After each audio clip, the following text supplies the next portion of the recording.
Fala galera, hoje eu vou mostrar aqui pra vocês o som original do Civic com Bluetooth.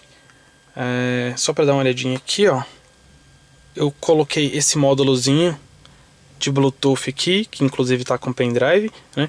E coloquei a entrada auxiliar dele aqui. Deixa eu apagar a luz.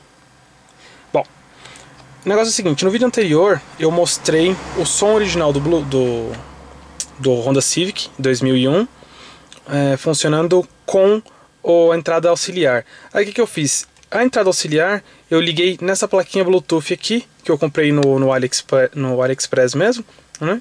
E instalei aqui direto no som. A instalação foi razoavelmente simples. Eu peguei a saída desse módulozinho Bluetooth aqui e liguei direto na entrada de som do auxiliar, do módulo auxiliar que vai ligado aqui no CDC do som original do Civic. Então aqui só relembrando, ó, FM, certo? Aí na hora que eu aperto CDC, ele entra no auxiliar. E o auxiliar tá ligado aqui no Bluetooth. Essa plaquinha Bluetooth, ela também tem o modo FM, que eu não uso, né? Eu uso do som mesmo. O line in, né? Que é a entrada auxiliar, que eu deixei aqui, a portinha, né? Acho que deve acender a luz aqui, ó, mais ou menos, certo? E o pendrive, que eu deixei aqui, o pendrivezinho pequenininho que eu uso, certo? Então facilitou bastante minha vida. E o mais importante, né, além do pendrive que eu tenho aqui, então o som original do Civic com pendrive e Bluetooth.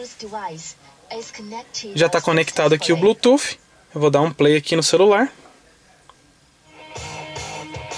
Ó, aí eu vou aumentar o volume aqui também, certo?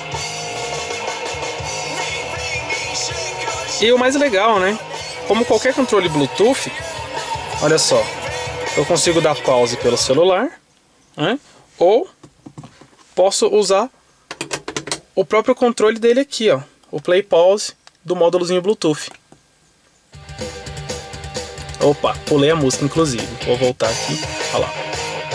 Então, play pause e aí continua, certo? Então tá aí, som do Civic 2001 original com o módulo Bluetooth, né? E ainda fiz essa tampinha aqui para ficar bonitinha, né? Mas é isso aí, certo? Testado, funcionando, deu um trabalhinho, mas valeu a pena.